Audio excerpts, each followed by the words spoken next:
Vrajapremika Mataji or Jyoti, are you able to recollect what it was?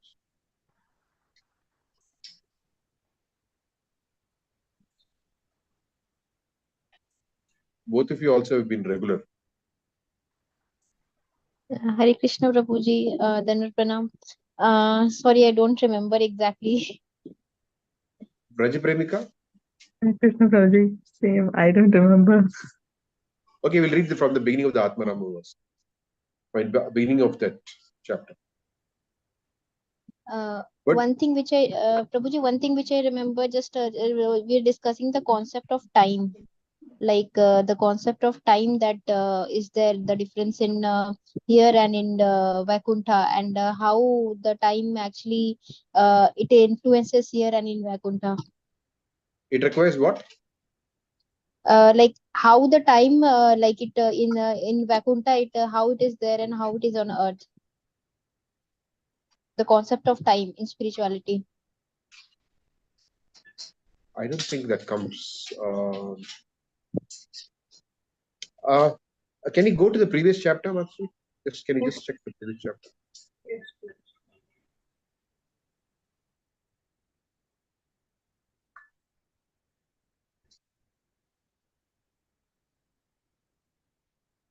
The ecstasy of the Lord and his devotees.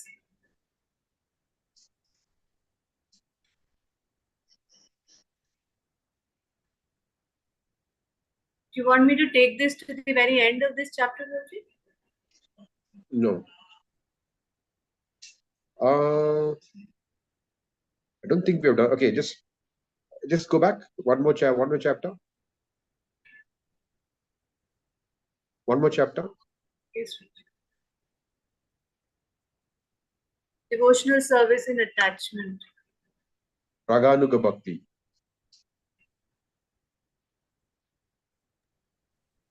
What I marked in my book is 12th chapter.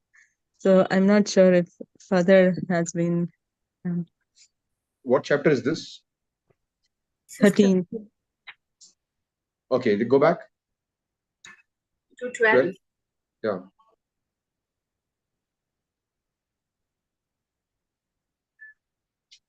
Be devotee.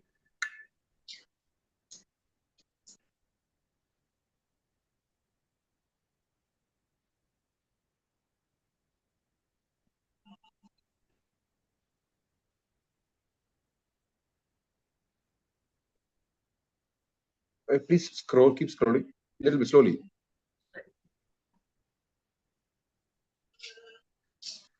Yeah, I think this is the chapter. Go ahead, please scroll down. Then the Atmarama, I think I was reading the other group of devotees. Okay. I think this is what we read in this section. Yeah.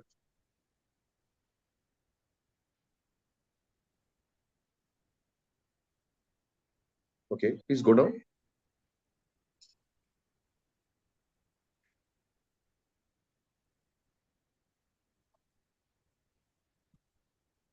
Hare Krishna. Yeah. Prabhuji, I was just going through the recording, which was 3 weeks ago, which was 11th chapter. Okay. We finished the 11th chapter, right? Yes. Okay. But after that, we had one class where there's no recording though. Yes, Prabhuji, last class did not have any recording. Before that, we had a recording. Yes, correct. So then we may have done probably the 12th chapter there. Never mind. Krishna consciousness is nectar. So we'll read this chapter 12 again. Okay, Nandapati Mataji, please start. Yes,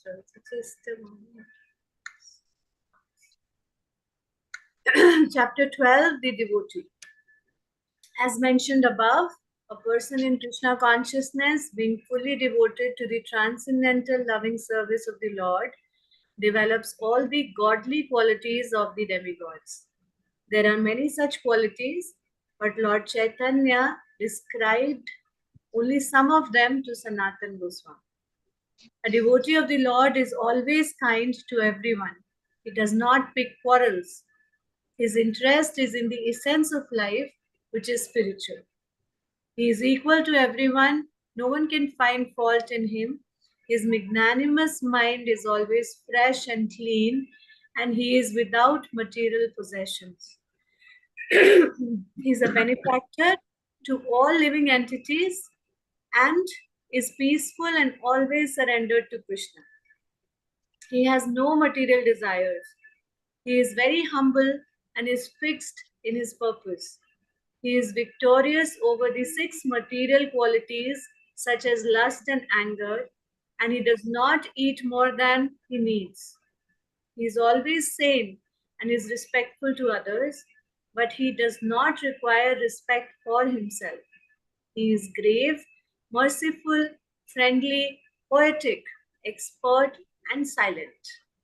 These are the 26 qualities of a pure devotee that Lord Chaitanya taught to Sanatana Goswami. Srimad Bhagavatam 3:25-21 also describes the person in Krishna consciousness, one who is devoted to the loving service of the Lord. There, the devotee is said to be always tolerant and merciful and a friend to all living entities. He has no enemies, he is peaceful, and he possesses all good qualities. These are a few of the characteristics of a person in Krishna consciousness. It is also said in Srimad Bhagavatam 5:5-2 that if one gets the opportunity to serve a great soul, a Mahatma, his path to liberation is open. However, those who are attached to materialistic persons are on the paths of darkness. Those who are actually holy are transcendentalists. They are equipoised, very peaceful, free from anger, and friendly to all living entities. Simply by associating with such holy men, one can become a Krishna conscious devotee of the Lord. Indeed, to develop love of Godhead, the association of such great souls is needed. The path of advancement is in spiritual life opens for anyone who comes in contact with such holy men, and by following their path, one is sure to develop Krishna consciousness in full devotional service. So we see from here, if you look at the qualities of a pure devotee, he is the most normal among all kinds of human beings that we can ever meet. Because everybody is abnormal to different extents. So then you don't find any trace of abnormality in the personality of a pure devotee. As Prabhupada once, when he was asked, how do you identify a pure devotee? Prabhupada said he would be a perfect gentleman. So there's no such thing as a gentleman in this material world. In fact, Srila Bhaktisiddhanta Saraswati Thakur would say that this place is not a fit place for a gentleman. So the only gentlemen in this world are the pure devotees. And we can see by the description of the qualities of a pure devotee to Sanatana Goswami by Lord Chaitanya Mahaprabhu, that we see how these qualities are what we all expect, we all desire to find in others. But it's very difficult to find these things. And we would be lucky if we can find even a few of them. What to speak of 26 of them. And they form a perfect combination, which which distinguishes a pure devotee from everyone else in this material world. Of course, you may think that there is no such thing as no such things about attraction for Krishna, madness for Krishna is mentioned here. But as we know that in the beginning of the chapter, if you just scroll up, or if you just scroll up, go to the first line. So here what is being discussed is a person in Krishna consciousness being fully devoted, transcendent, loving service of the Lord, develops all the qualities of the demigods. So there are many such qualities, but the Lord Chaitanya describes some of them, which means it is the result of the process of bhakti. By one's practice of bhakti, which is, what is the definition of bhakti which we have studied? Anya, pure bhakti. Anya abhilashita shunyam, jnana karmadi anavritam, anukulyena krishnanushilanam, bhaktiruttama.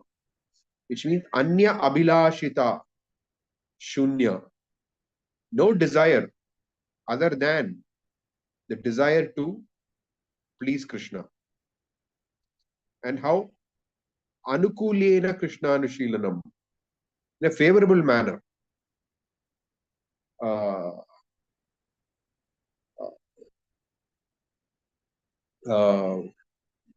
sorry, what do I say? Well, sorry, I'm just missing the verse.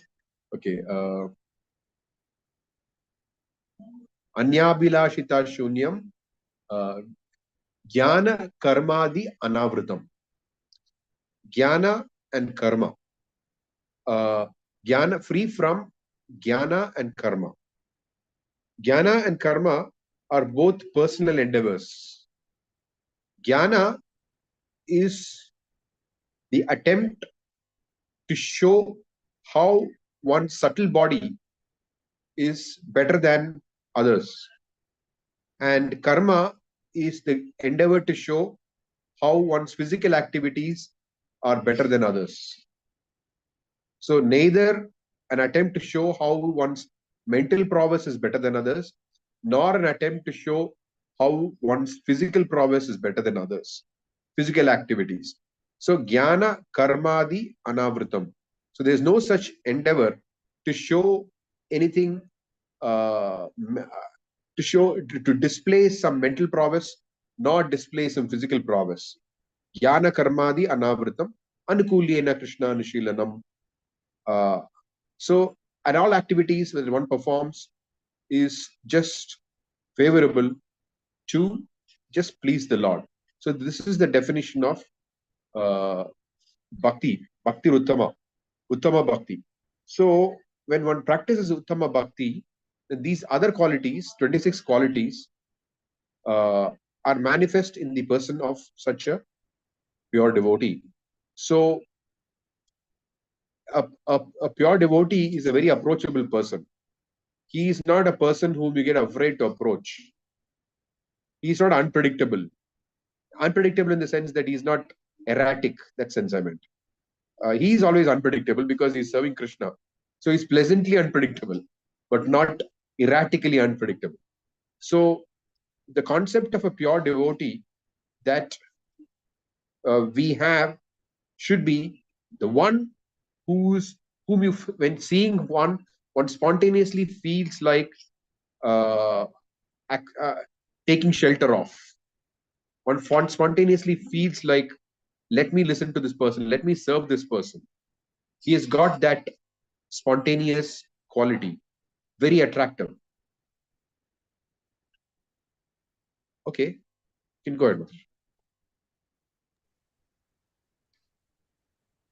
In the 11th canto, second chapter, text 30 of Srimad Bhagavatam, Vasudev, the father of Krishna, asked Narad Muni about the welfare of all living entities. And in reply, Narad Muni quotes a passage from Maharaj Nimi's discussion with the 9 Yogendras. The holy sages, King Nimi said, I'm just trying to find the path of well-being for all living entities. Moment of association with holy men is the most valuable thing in life. For that moment opens the path of advancement in spiritual life. This statement is confirmed elsewhere in Srimad Bhagavatam 3:25-25. By associating with holy persons and discussing transcendental subject matters with them, one becomes convinced of the value of spiritual life. Very soon, hearing of Krishna becomes pleasing to the ear and begins to satisfy one's heart. After receiving such spiritual messages from holy persons or pure devotees, if one tries to apply them in his own life, one naturally and successively develops faith, attachment, and devotion while progressing on the path of Krishna consciousness.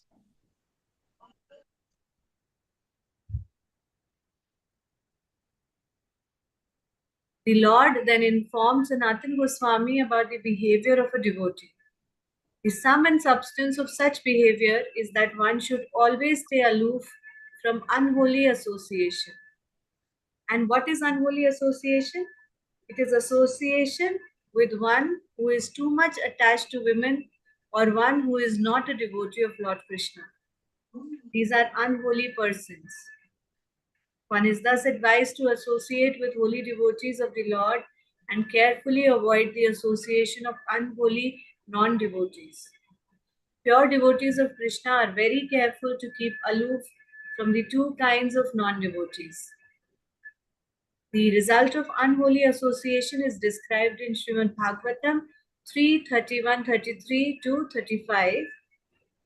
There it is said that one should give up all association with a person who is a plaything for women, for by associating with such an unholy person, one becomes bereft of all good qualities such as truthfulness, cleanliness, mercy, gravity, intelligence, shyness, beauty, fame, forgiveness, control of the mind, control of the senses, and all the opulences that are automatically obtained by a devotee.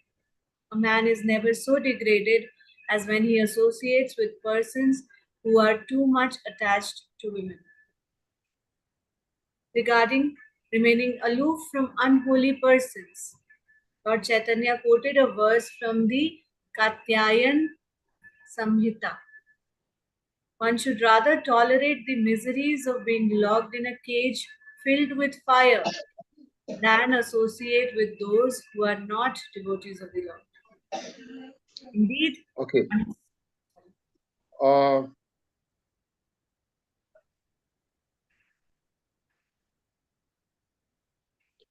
so here in this particular explanation, what is being explained is, in this material world, Janma, Aishwarya, Shruta, and Shri, these are attractive things. People of great birth. Aishwarya, people of great opulence. Shruta, learning. Shri, beauty. So there, Janma, Aishwarya, Shruta, and Shri.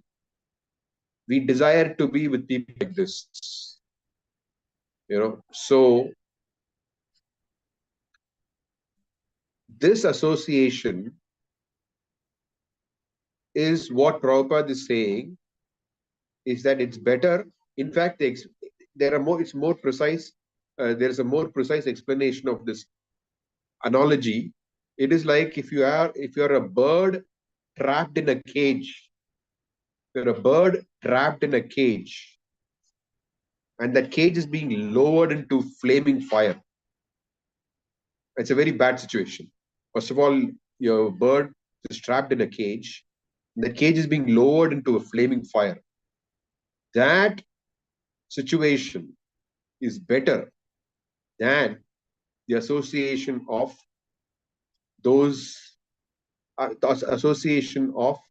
men who are not, men or women who are not Krishna conscious. So we should have no hankering to be merged in the society of the world, the society, and anyone who is not Krishna conscious. We have no desire to be a part of them. We respect them. They're going on with their life, but we should have no desire to be a part of them. We should think it's better to be in a cage which is being lowered into a flaming bonfire than to desire the association of people who are not devotees of Krishna. And philosophy is meant for living. This is not an extreme thing. This is a practical point that comes up in the life of a devotee. When one has to associate with such people, which is unavoidable, that's a different thing. Then one deals with them for the purposes of living in this world. That's fine. You may have to go to a workplace where you deal with such people. but one has no desire to be in their company. One has no desire to be in their company. One has no desire to pick up their likings and their tastes and their conversations and their discussions and their worldview. And no, one has no such desire. This is the characteristic of a pure devotee.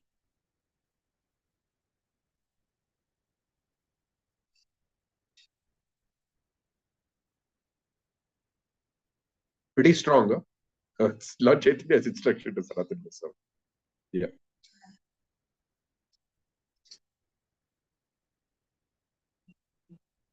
Please go ahead, Master. Yes, indeed, one is advised not to even look at the faces of persons who are irreligious or without any devotion to the Supreme Lord. In other words, Lord Chaitanya recommended that one should scrupulously renounce the association of unwanted persons and completely take shelter of the Supreme Lord Krishna. Krishna gave Arjuna this same instruction near the end of Bhagavad Gita 18.66. Just give up everything and surrender unto me. I will take care of you and protect you from all the reactions to sinful activity. The Lord is very kind to his devotees and he is very grateful, able, and magnanimous. Therefore, it is our duty to believe his words, and if we are intelligent enough and educated enough, we will follow his instructions without hesitation. Notice how Prabhupada's how Prabhupada uses his words. Very clearly, he's saying the Lord is very kind to his devotees. He is very grateful. That means if we listen to him, he's going to be grateful, able. That means he's very capable. Magnanimous means he's going to be very kind towards us. Therefore, it is our duty to believe his words. And if we are intelligent and educated enough, we will follow his instructions without hesitation. That's an interesting word. Without hesitation. Okay. Please go ahead. Srimad Bhagavatam 10:48-26. Akrura tells Krishna, Kaha panditastvad aparam sharanam samiyat bhakta priyad rita giraha suhridaha krit gyat sarvan dadati suhrido bhajato abhikaman atmanam ape upachyapachayu na yasya. Who can surrender to anyone other than you, who is so dear, who is so truthful, who is so friendly, and who is so grateful? You are so perfect and complete that even though you give yourself to your devotee, you are still full and perfect. You can therefore satisfy all the desires of your devotee and never deliver yourself, and even deliver yourself unto him. A person who is intelligent and able to understand the philosophy of Krishna consciousness naturally gives up everything and takes shelter only of Krishna. In this regard, Lord Chaitanya recited a verse spoken by Uddhava in Srimad Bhagavatam 3:23. How can one take shelter of anyone but Krishna? Who else is so kind? Even though Bakasura's sister Putna tried to kill Krishna when he was an infant by applying poison to her breast and offering it to him to suck, still that heinous woman received salvation and was elevated to the same platform as his own mother. Aho Bakiyam Stanakala Kutam. Famous verse in the Bhagavatam recited by Uddhava. Aho Bakiyam Stanakala Kutam. It's one of the greatest utterances in the Bhagavatam. The Ahobakiyam Stanakala Kutam. Jigham Shreya Payad Apyasad Vi Nebe Gatim Datri Chitam Datonyam Kamva Dayalum Sharanam Brajema. Which means that how can you imagine that a lady who came to kill him is elevated to the position of his mother? I mean, that's unimaginable. That's why he says, Kamva Daya, who can be more merciful to the Lord? Kamva Dayalum Sharanam Brajema. Go, please go ahead. Krishna accepted the poisonous breast of that demonic woman, Putana, and when he sucked the milk from her breast, he sucked out her life also. Nonetheless, Putana was elevated to the same position as Krishna's own mother. There is no essential difference between a fully surrendered soul and a man in the renounced order of life. The only difference is that a fully surrendered soul is completely dependent upon Krishna. There are 6 qualifications for surrender. The first is that one should accept everything favorable for the discharge of one's duties in devotional service, and one should be determined to accept the process. Second is that one should give up everything that is unfavorable for the discharge of devotional service, and one should be determined to give it all up. Thirdly, one should be convinced that only Krishna can protect him and should have full faith that the Lord will give that protection. An impersonalist thinks that his actual identity is in being one with Krishna, but a devotee does not destroy his identity in this way. He lives with full faith that Krishna will kindly protect him in all respects. Fourthly, a devotee should always accept Krishna as his maintainer. Those who are interested in the fruits of activities generally expect protection from the demigods, but a devotee of Krishna does not look to any demigod for protection. He is fully convinced that Krishna will protect him from all kinds of unfavorable conditions. Fifthly, a devotee is always conscious that he is not independent in fulfilling his desires. Unless Krishna fulfills them, they cannot be fulfilled. Lastly, one should always think of himself as most fallen so that Krishna will take care of him.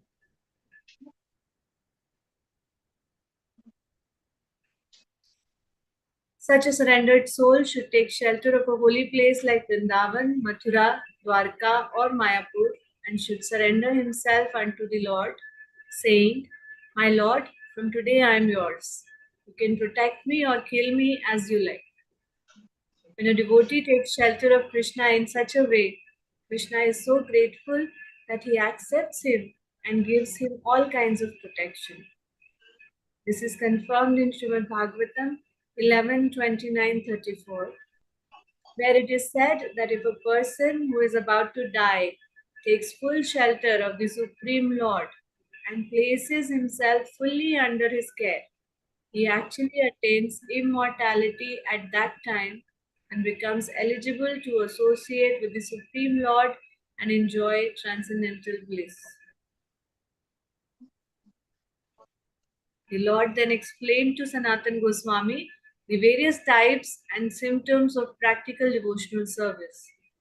When devotional service is performed with our present senses, it is called practical devotional service.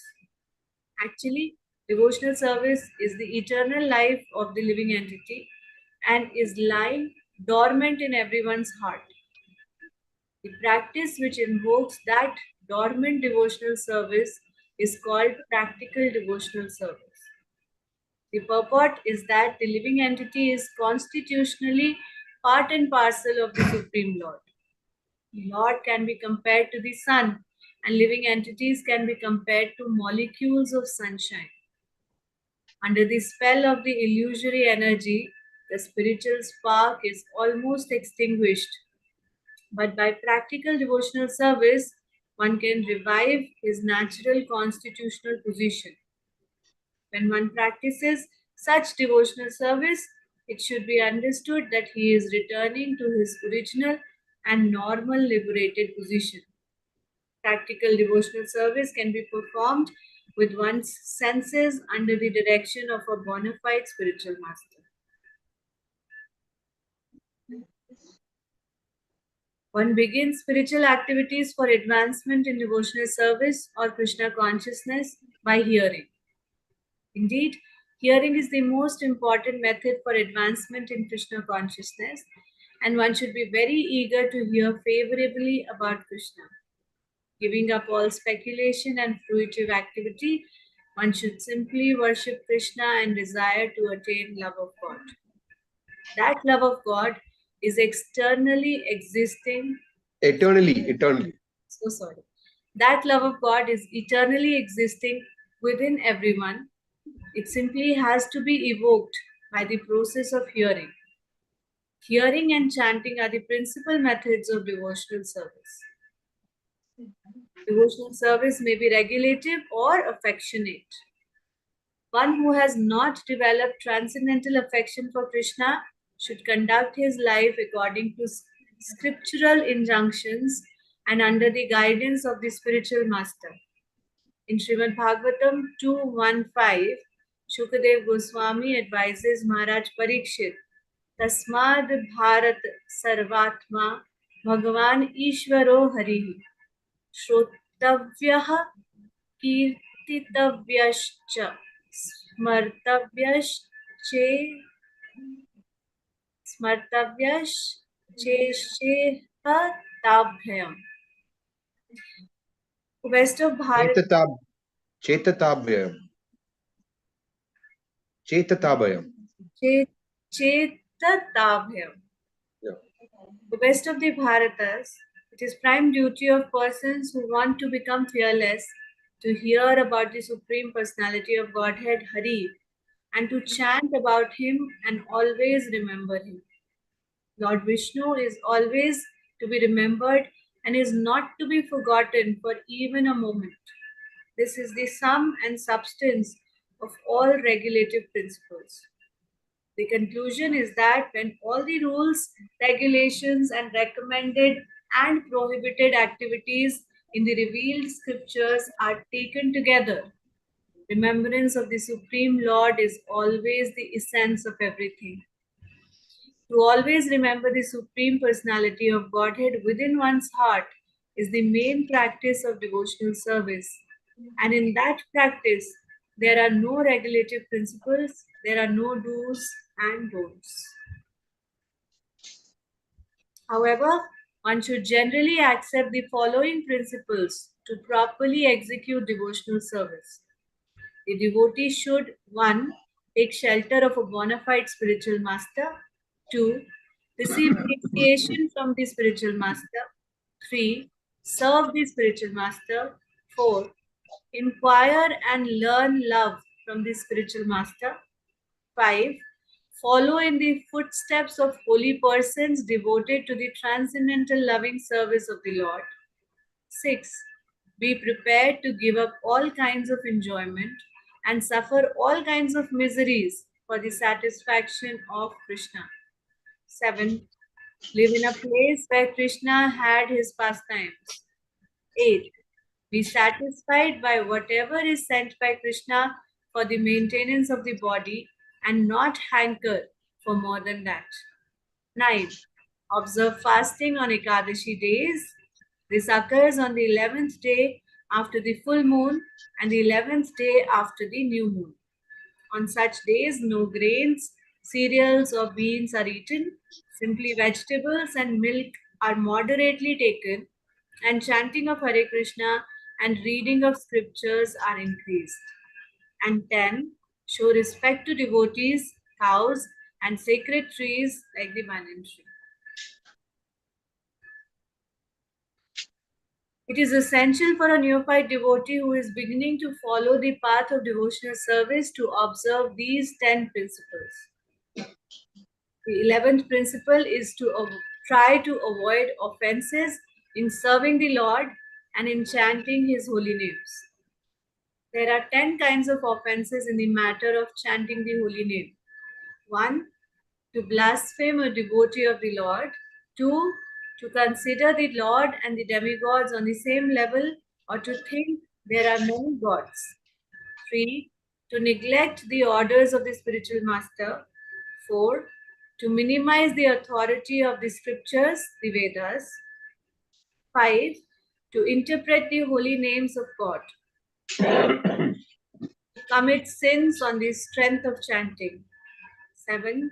To instruct the glories of the Lord's names to the unfaithful. 8. To compare the chanting of the holy name to material piety. 9.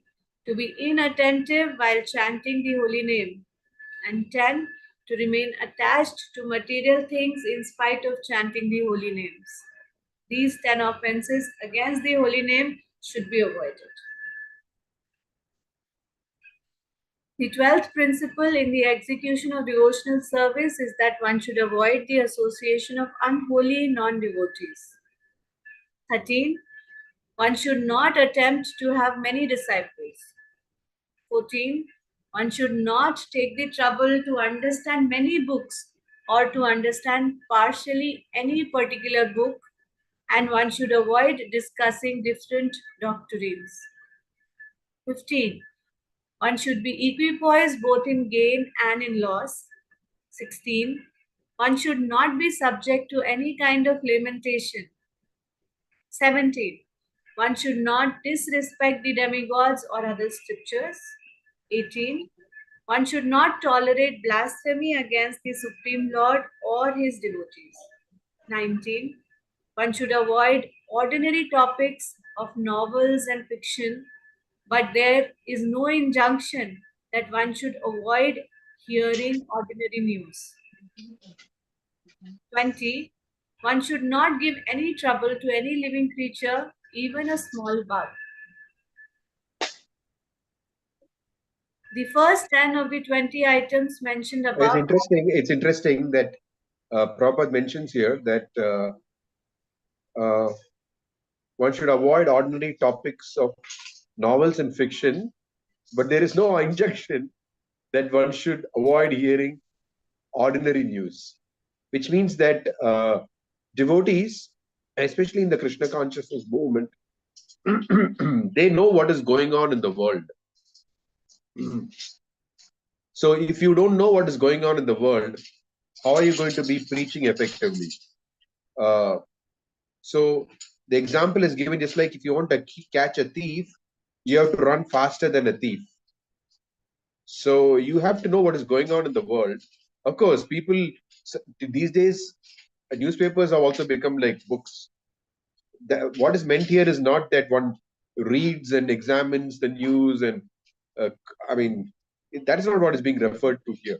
What is being referred to here is to know the happenings that are going on in the world around us, so that we can be better prepared to save those people entangled in the situations of this world. How much more is left in this chapter, Malcolm? How many more?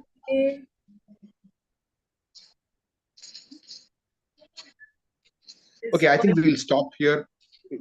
This particular section will stop here. Are there other questions, comments, reflections?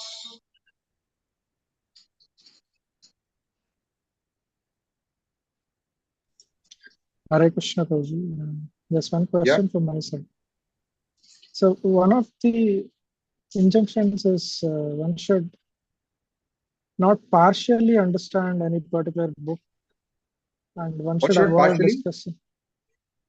One should not take the trouble to understand many books, or to understand partially any particular book, and one should avoid discussing different doctrines. We can shed more light on this particular point.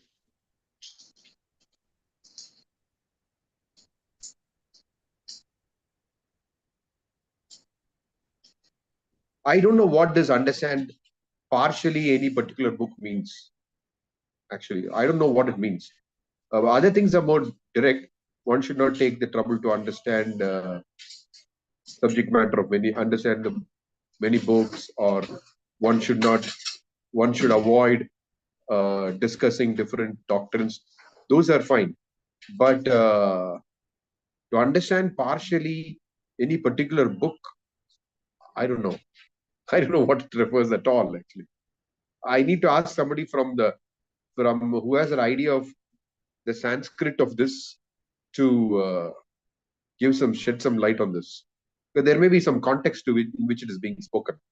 What does partially know any particular book mean? There could be something in the Vedic context, what it means. since it's an English translation of that, I'm just not able to figure out what exactly it means. The other two are clear, right? Yeah, if you can speak a bit on the other two also.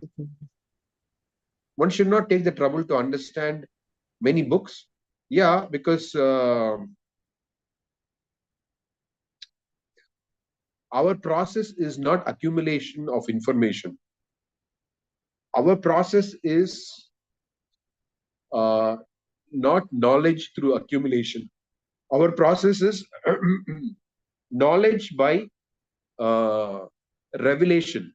And that revelation happens by service to great devotees. And when we serve great devotees, they're pleased upon us. And when they're pleased upon us, Krishna reveals knowledge in our hearts.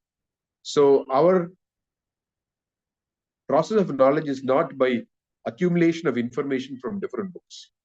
Our process of knowledge is we have the Bhakti Shastras and we live the Bhakti Shastras. And by living the Bhakti Shastras, specifically by serving great souls, Mahat Seva, and when they're pleased, then Krishna reveals Krishna conscious knowledge in our hearts, in the sense that it becomes an irrevocable fact in our heart. That's our process.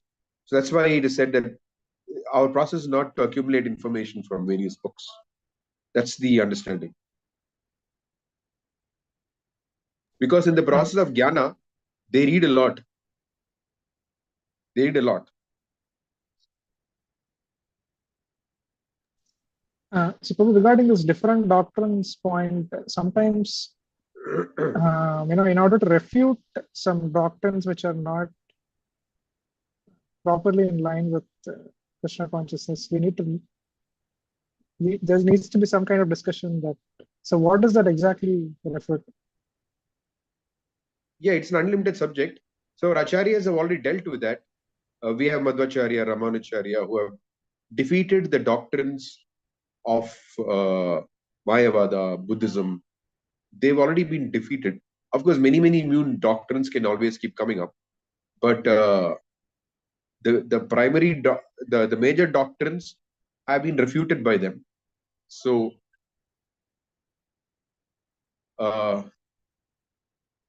we are not like the characteristic of a Madhyamadikari is that he avoids those who are he's favorable. He's kind towards those who are favorable, and he avoids those who are inimical. So the Mayavadis are generally very inimical to the process of bhakti. So we are not interested in discussing or understanding doctrines to be able to defeat them or convince them. We're not. We are interested in understanding our doctrine to be able to present it to intelligent class of people. That's all. Because in universities, when they study philosophy, it's very common that they study different philosophies. They have so many different discussions on it. They write papers on it. We are not interested in it. We are interested in convincing the intelligent class of people with our doctrine. So in that, a certain element of it would be to defeat other doctrines, but which has already been done for us by our acharyas. There is nothing new to be defeated. The new to be defeated is what Prabhupada mandated the Bhaktivedanta scientists, Bhaktivedanta Institute scientists to do. He said, show that life comes from life and that God is a person. So that is not a work which has been done by the previous acharyas. There's a one work that is mandated for the followers. And he said, show it with their language, not by reference to scripture, but by reference to their own field. Yeah. Whereas in other doctrines, there are Vedic doctrines which Mayavada uses Vedas to establish them. They accept the authority of the Vedas. Similarly, we also accept the authority of the Vedas. So there is some discussion based on that. Whereas when it comes to science, they don't accept the authority of the Vedas. There's no point of referring Vedas in that discussion. They accept the authority of science. Unless there is common authority, you can never resolve anything. So therefore, Prabhupada wanted our scientists to show the scientific method and use the scientific method and establish that God is a person. Thank you.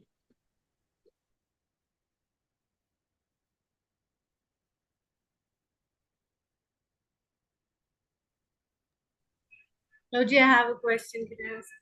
Yeah. Roji, so it said in the first stanza only that a devotee of the Lord develops all the godly qualities of demigod. Yes. Yes. Does this mean that one should not work on developing these qualities otherwise or endeavor? Yes. There is no need of trying for this otherwise. Okay. But that does not mean that one is neglectful. Like, for example, if somebody is shouting at you, you cannot think, oh, anyway, I'm practicing bhakti, let me shout back at them. No. That's not what it means. Somebody shouting at you, okay, can I tolerate it? Is it relevant at all? I mean, why do I need to respond? So there has to be a conscious practice in that sense, not negligence. But there's no separate endeavor for developing it. We just practice bhakti, and we see by the practice of bhakti, we're becoming more tolerant, more. These are all mandated things. So to the extent we are able to follow the mandate, we should follow. Whatever is remaining will come from the process of bhakti. That's what it means. It is not a excuse to avoid following those behaviors. We should use bhakti as this thing to fill the gap.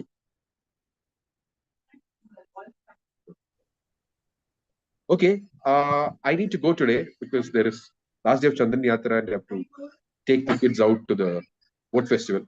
So we'll resume again next Thursday, where next Thursday we'll have more time to discuss questions. If you have some questions from this class, you can reserve them for next Thursday. Thank you. Okay. Answer. Manchakalpatarubhyascha kripasindhavevcha paridhanam bhavane Shila Prabhupada ki jai. Gaura Bhakta Vrinda ki jai. Go Premanand.